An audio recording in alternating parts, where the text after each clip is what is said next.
Hey, Star Wars action figure collectors, this is Darth Phoenix 619 coming at you with another review, and this time I have the Entertainment Earth exclusive from 2009, if I'm not mistaken, could have been 2010, Joker Squad from the Star Wars Legacy Collection, and this is quite the expensive pack online, tends to sell anywhere between $80 to $120 or so.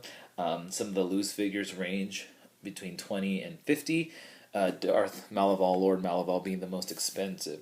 I was able to get this at a convention for $30, so I was super excited about that because I really wanted the Stormtroopers. And it comes with 6 figures, so we get Lord Maleval, we get, and I'm probably going to butcher all these names, Sergeant Harkus, Anson Trask, Jess Gustang, Hondo Carr, and Vax Pator. And yeah, so there's that Entertainment exclusive exclusive sticker, and just your standard white blue packaging for the Legacy collection. There is a little bio there about the 407th Division, and so you can pause and read right there. This is the comic book where we see the characters. This comic book itself can actually be pretty pricey, very hard to find online.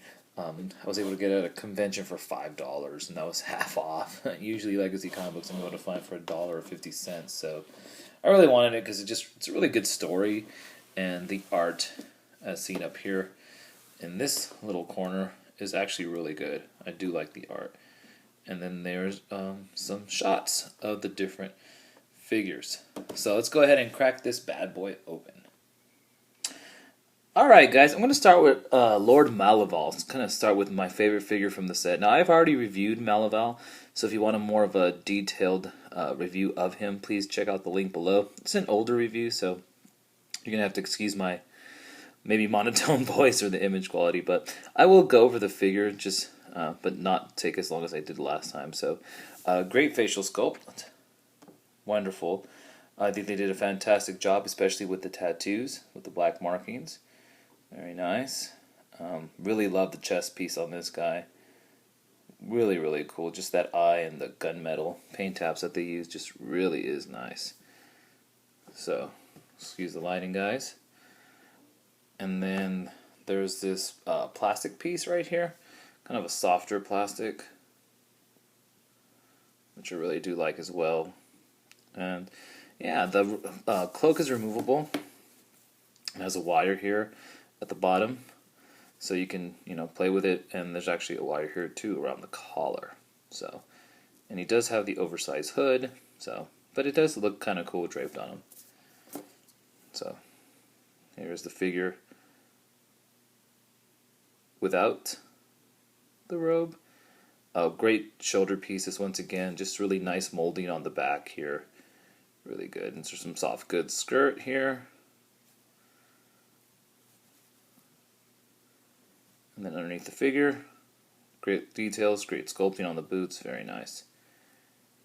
Comes with a lightsaber, and he comes with this whip. So, really nice piece.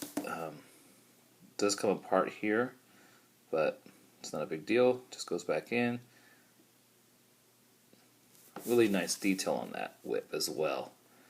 So, articulation, ball jointed head. You got a swivel at the torso. Got the ball hinged shoulders. These shoulder pads do move up and down as well. You got ball hinged shoulders. You've got a swivel at the forearm. You got swivel at the hips, ball hinged knees, and ball hinged ankles. So really good articulation. Fantastic looking figure. I mean, if you're into Sith, this is a must get. So once again, it's coming out. Pops out pretty easily. Alright, so like I said, if you want a more detailed look at him, you can definitely check out my review on him. So next, we're going to be looking at the Stormtroopers now. 3 of these guys, besides the head molds, are very similar, and most of them suffer from visible chin syndrome. The helmets don't really fit on there quite nicely, as you can see, but I think I'm going to be displaying these guys without their helmets, because what really sets them apart from other Stormtroopers, of course, is the unique head sculpts. But the sculpt itself is probably a reused Stormtrooper body from a previous figure. I'm not quite sure. I didn't do my research. But, he comes with a working holster. Just some really nice sculpting overall. The armor just clean white, which I'm fine with. The joints are actually white and black where they need to be. But, yeah, just great sculpt. It's a really nice Stormtrooper sculpt. Much better than the recent Black Series 3 3/4 inch, in my opinion. So, I think they did a great job. And the helmet itself is pretty darn nice, too. So, some good paint applications overall. Very clean. Great sculpt. But like I said, kind of small for the body. So, here we have Vax Pator, the cue ball. Decent facial sculpt. Of course, no hair. Comes with one accessory, the blaster. So, but a decent one. Not my favorite of the sculpts of the Stormies, but a nice one. Articulation, which is going to be pretty much the same for all the Stormtroopers. So I'll probably only go over it just once. I don't think there's any distinction in any of the sculpts, if I'm not mistaken. So it's got a ball-jointed torso, ball-hinged shoulders, ball-hinged elbows, swivels at the wrist. You got a ball joint here on the torso, swivel hips, ball-hinged knees, and ball-hinged ankles. So some great articulation. Okay. All right. Next, we have Hondo Carr. So this one hides his chin a little bit better, but he's got that mullet sticking out from the back. Excuse me, guys. And, but like I said, better without the helmet. Kind of has a chubby Luke look going for him, Luke Skywalker. If Luke had a little bit too much to eat, got a little chubbier face, that's what he reminds me of. But I do like the facial sculpt, and I do like the hair. Nice sculpting on the hair. Comes with the blaster as well, and he also comes with this knife, which I'm pretty sure he used in the comic. The handle's pretty thin, so it fits really loosely in his hand, so just got to be careful with that. And, nothing too fancy about it. So not really any detail at all, just the black and the silver paint apps. So, and he does come with the holster as well, and it's the same articulation as the other Stormtrooper. Okay? So the knife kind of distinguishes him, and of course the blonde hair. Next we have Anson Trask. Once again, the same sculpt, the same articulation. He comes with his blaster. You can see some chin there, but we want to see the head sculpt, of course. I like this guy's hair cut. It's nice.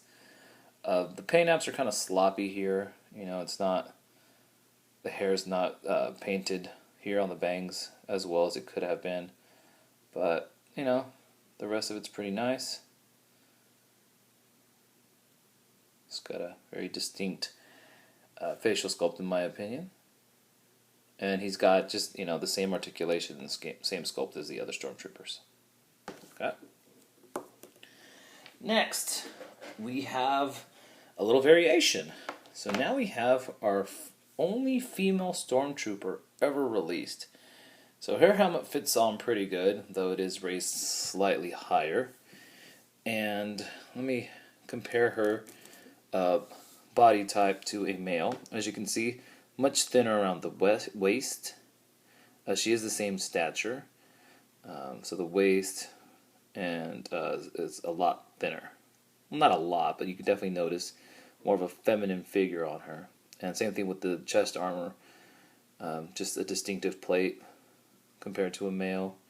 Much more pronounced, and, she's endowed, so she's got to have room.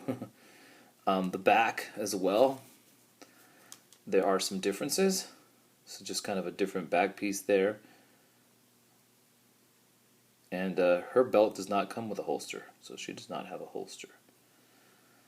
But the legs, for the most part, and the arms seem to be pretty much the same. And the wrists, nothing else really different. Just the belt, the torso, and the chest armor.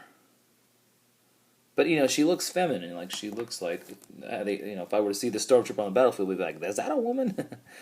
So, and we'll take a good look at her head sculpt, which is a decent head sculpt. Definitely looks feminine. She's got the red lipstick, the red eyebrows, and the reddish hair. Blue eyes. So it's a nice facial sculpt. And she comes with this blaster and this very unique grenade launcher, blaster cannon type weapon. I don't think I've ever seen anything like it. So very nice sculpt, and she does hold it pretty well. And she has the same articulation as the other guys. And finally we have Sergeant Harkus.